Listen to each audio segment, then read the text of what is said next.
الناس ينظرون إلى وجه وكانوا هم ينتظرون منذ شهور وأيام،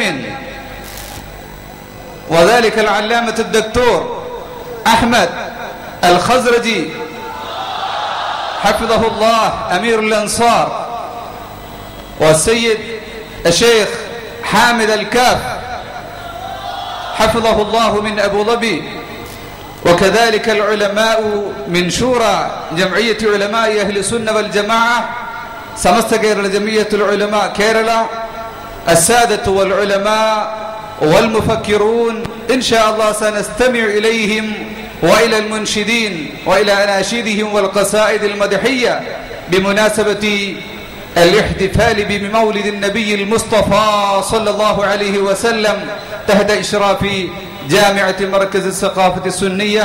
فلنستمع الآن إلى الكلمة الترحيبية من مدير العام لمركز الثقافة السنية السيد محمد عبد الرحمن الفيضي، فليتفضل. مركز جنرال مانجر C Muhammad Faizy വിശിഷ്ടാതിഥികൾക്കും സദസ്യർക്കും സ്വാഗതം ആശംസിച്ചു. ആദരണീയരായ സാദാത്തുക്കൾ, പണ്ഡിതന്മാർ, വിദേശ രാജ്യങ്ങളിൽ നിന്ന് ഈ സമ്മേളനത്തിൽ സംബന്ധിക്കാനെത്തിയ മഹാന്മാരായ നേതാക്കൾ, എല്ലാവർക്കും ഈ പരിപാടിയിൽ കൂലം കുത്തി ഒഴുകിയ നാട്ടിന്റെ നാനാഭാഗങ്ങളിൽ നിന്ന് വന്നെത്തിയ സഹോദരന്മാർ, എല്ലാവർക്കും ഒറ്റവാക്കിൽ സ്വാഗതം ആശംസിക്കുവാൻ ഈ സമയം ഉപയോഗപ്പെടുത്തുകയാണ്. 33 വർഷം മുൻപ് ലളിതമായ ഒരു തുടക്കം, അതായിരുന്നു മർക്കസ് സഖാഫത്തി സുന്നിയ. ഇസ്ലാമിക സമൂഹത്തിന് ദിശാബോധം നൽകുവാൻ വിദ്യാഭ്യാസങ്ങൾ സമന്വയിപ്പിച്ച് നമ്മുടെ തലമുറകളെ നല്ല വഴിയിൽ നടത്തിക്കൊണ്ടുപോകാൻ ആരുമില്ലാത്ത ഒരു പ്രത്യേക സാഹചര്യത്തിൽ സാമ്രാജ്യത്വ ശക്തികളുടെ അധിനിവേശമുണ്ടായപ്പോൾ അതിനെതിരായി ശക്തമായ ചെറുത്തുനിൽപ്പ് നടത്തിയ ഇന്ത്യയിലെ മുസ്ലിംകൾ പ്രതിരോധത്തിന് വേണ്ടി ഊർജം മുഴുവൻ വിനിയോഗിച്ച് തളർന്നവശരായി നിൽക്കുന്ന സന്ദർഭങ്ങളിലാണ് നമ്മുടെ രാജ്യത്ത് മതപണ്ഡിതന്മാരുടെ നേതൃത്വത്തിൽ ശക്തമായ ഒരു ഇസ്ലാമിക മുന്നേറ്റം ഉണ്ടായത്. അങ്ങകലെ വടക്കേ ഇന്ത്യയിലും മറ്റും ഇസ്ലാമിക വിദ്യാഭ്യാസത്തിന് പ്രാധാന്യം നൽകുന്ന ഒട്ടേറെ സംവിധാനങ്ങൾ ഉണ്ടായിരുന്നുവെങ്കിലും അഹ്ലുസുന്നത്തി വൽ ജമാഅത്തിന്റെ ഉലമാക്കളുടെ നേതൃത്വത്തിൽ മർക്കസ് സഖാഫത്തി സുന്നിയ ഇവിടെ രൂപപ്പെടുത്തിയ ഏറ്റവും ഉന്നതമായ സംവിധാനത്തെ വളരെ അഭിമാനത്തോടുകൂടി മാത്രമേ നമുക്ക് ഓർക്കാൻ കഴിയുകയുള്ളൂ. അൽഹംദുലില്ലാഹ്, ആധുനിക വിദ്യാഭ്യാസവും ഇസ്ലാമിക വിദ്യാഭ്യാസവും സമന്വയിപ്പിച്ച് ഒരു കുടക്കീഴിൽ എല്ലാം സജ്ജമാക്കിക്കൊണ്ടുള്ള ഒരു മുന്നേറ്റം മർക്കസിന്റെ കീഴിൽ ഇവിടെ നടത്തിയപ്പോൾ മർക്കസിന്റെ പ്രവർത്തനങ്ങൾ ഈ രാജ്യത്തെ ജനങ്ങൾ എല്ലാ അർത്ഥത്തിലും സ്വീകരിച്ചു. ആ സ്വീകരണത്തിന്റെ അംഗീകാരത്തിന്റെ ചെറിയ ഒരു ഉദാഹരണമാണ് മസ്ജിദുൽ ആസാർ ഷെഹറെ മുബാറക് മസ്ജിദിന്റെ ശിലാസ്ഥാപനത്തോടനുബന്ധിച്ച് തടിച്ചുകൂടിയ ഈ ലക്ഷങ്ങളുടെ സമ്മേളനം. അൽഹംദുലില്ലാഹ്, നമുക്കൊരുപാട് കാര്യങ്ങൾ ഈ രാജ്യത്ത് പ്രവർത്തിക്കാനുണ്ട്.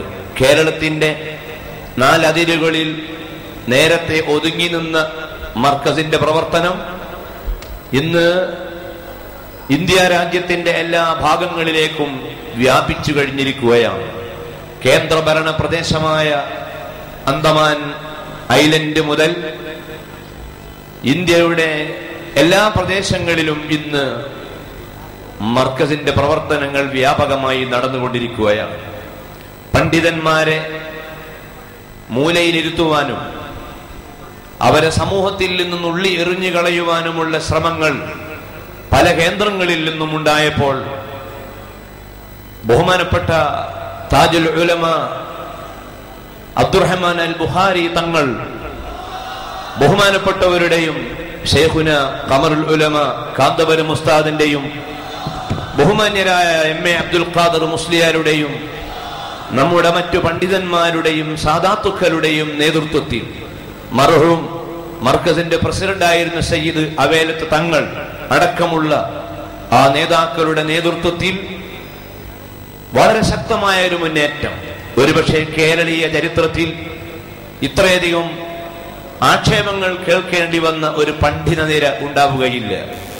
പക്ഷേ ആ ആരോപണങ്ങളെ പുഞ്ചിരിയോടുകൂടി നേരിടുകയും ഓരോ എതിർപ്പും വരുമ്പോൾ കൂടുതൽ കൂടുതൽ ആവേശത്തോടെ മുന്നോട്ട് വരാൻ സാധിക്കുകയും ചെയ്ത രാജ്യത്തെ ഒരേ ഒരു പ്രസ്ഥാനം അഹ്ലുസുന്നത്തി വൽ ജമാഅത്താണ്, മർക്കദു സഖാഫത്തി സുന്നിയയാണ്. ആരെല്ലാം അതിനോട് ഏതെല്ലാം എതിർപ്പുകൾ കാണിച്ചോ ആ സമയത്തെല്ലാം മർക്കദിന്റെ പ്രവർത്തനങ്ങൾ ശക്തമായി മുന്നോട്ട് വരികയാണ് ചെയ്തിട്ടുള്ളത്. ഏറ്റവും അവസാനമായി തിരുനബി സല്ലല്ലാഹു അലൈഹി വസല്ലമയുടെ ആധാറുകളെ സംബന്ധിച്ചുള്ള ചർച്ചകളിലും വളരെ മാന്യമായ സമീപനങ്ങൾ സ്വീകരിച്ച മർക്കസിന്റെ നിലപാട് സമസ്ത കേരള സുന്നി യുവജന സംഘത്തിന്റെയും SSF-ന്റെയും SMA-യുടെയും ജമിയത്തുൽ മുഅല്ലിമിന്റെയും നിലപാട് ഈ രാജ്യത്തെ ബഹുജനങ്ങൾ വീക്ഷിച്ചു കൊണ്ടിരിക്കുകയാണ്. വൈകുന്നേരം 5 മണിയോടെയാണ് കോഴിക്കോട് സ്വപ്നനഗരിയിൽ ഷഅറ മുബാറക് മസ്ജിദ് ശിലാസ്ഥാപന ചടങ്ങും അന്താരാഷ്ട്ര മീലാദ് കോൺഫറൻസും ആരംഭിച്ചത്. മസ്ജിദുൽ ആസാറിന് ഇന്ന് തറക്കല്ലിടുകയാണ്. എന്റെ പ്രിയപ്പെട്ട നല്ലവരായ സഹോദരങ്ങളോട് ഒരു വാക്ക് മാത്രം സ്നേഹത്തിന് വേണ്ടി പറയട്ടെ. ഈ രാജ്യത്ത് ജീവിക്കുന്ന മുസ്ലിങ്ങൾക്ക് പള്ളി വേണ്ടെടുത്ത് പള്ളി, മദ്രസ വേണ്ടെടുത്ത് മദ്രസ, സ്ഥാപനങ്ങൾ വേണ്ടെടുത്ത് സ്ഥാപനം, പ്രഭാഷണം, ഖണ്ഡനം, സംവാദം, പുസ്തകങ്ങൾ, പ്രബോധക സംവിധാനങ്ങൾ, സംഘടനാ മുന്നേറ്റങ്ങൾ, പ്രബോധന പ്രവർത്തനങ്ങൾ എല്ലാം സമർത്ഥിച്ച ആ മഹാമനീഷ നമുക്ക് ആവശ്യമുള്ളത് മുഴുവനും തന്നു. ആ മുന്നേറ്റ വീതിയിൽ നമുക്കൊരിക്കലും എത്തിപ്പിടിക്കാൻ കഴിയാത്ത വിധം കേരളത്തിലെ സുന്നി സമൂഹം പാർശ്വവൽക്കരിക്കപ്പെട്ട ഒരു വിഭാഗം ഇന്ത്യ രാജ്യത്തിന്റെ ചരിത്രത്തിൽ നിന്ന് മാറ്റിയെഴുതാൻ കഴിയാത്ത മുന്നേറ്റങ്ങൾക്ക് കളമൊരുക്കി. ആ മഹാമനീഷിയുടെ ജീവിതത്തൊടിപ്പിൽ നിന്ന് ആത്മീയതകൾ നമ്മൾ വായിച്ചറിഞ്ഞു. ബഹുമാനപ്പെട്ട ഹബീബുൽ വറാ റസൂലുള്ളാഹി സ്വല്ലല്ലാഹു അലൈഹി വസല്ലമ തങ്ങളുടെ വിശുദ്ധമായ ഷഅർ മുബാറക് ദർശിക്കാൻ, അതിനെ ബഹുമാനിക്കാൻ കേരളീയ മുസ്ലിങ്ങൾക്ക് അവസരം ഒരുക്കി തന്ന ബഹുമാനപ്പെട്ട ഖമറുൽ കാന്തപുരം ഉസ്താദിന് പകരം നൽകാൻ ഹൃദയാന്തരത്തിൽ നിറച്ചു വെച്ച സ്നേഹമാണ്, പ്രാർത്ഥനയാണ് നമുക്കുള്ളത് എന്ന് എന്റെ പ്രിയപ്പെട്ട കൂട്ടുകാർ എല്ലാ സമയത്തും ഓർക്കണം എന്ന് ഓർമ്മപ്പെടുത്തുന്നു.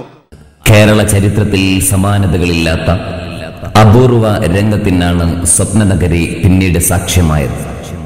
ഷഅറ മുബാറക് വിരോധികളുടെ ജൽപ്പനങ്ങൾക്കുള്ള സത്യവിശ്വാസികളുടെ കരുത്തുറ്റ മറുപടിയും പ്രതികരണവുമാണ് സ്വപ്നനഗരിയിലേക്ക് ഒഴുകിയെത്തിയ ജനലക്ഷങ്ങൾ നൽകിയത്. കോഴിക്കോട് നഗരത്തെ അക്ഷരാർത്ഥത്തിൽ ജനസാഗരമാക്കിയ പ്രവാചക സ്നേഹികൾ ഷേഖുന കാന്തപുരം ഉസ്താദിന്റെയും ഡോക്ടർ അഹമ്മദ് ഗസറജിയുടെയും വാക്കുകൾക്കായി മണിക്കൂറുകളോളം അക്ഷമരായി കാത്തുനിന്നു. സഹസ്രങ്ങൾ സ്നേഹസാഗരമാക്കിയ സ്വപ്നനഗരിയിൽ തടിച്ചുകൂടിയ ജനലക്ഷങ്ങൾക്ക് അഭിവാദ്യമർപ്പിച്ചുകൊണ്ട് ഷേഖ് ഗസറജി വേദിയിലേക്കെത്തിയതോടെ ജനങ്ങൾ ആവേശ തിരമാലയിൽ തക്ബീർ വിളിച്ചു. സ്നേഹപ്രകീർത്തനങ്ങളുടെ കാവ്യസുധയിൽ ജനലക്ഷങ്ങൾ സർവവും മറന്ന് ലയിച്ചിരിക്കെ സത്യവിശ്വാസികളുടെ കാതിലേക്ക് കാതരമായ ആ ശബ്ദം ഒഴുകിയെത്തി. ചരിത്രം കാതോർത്ത സുവർണ നിമിഷം.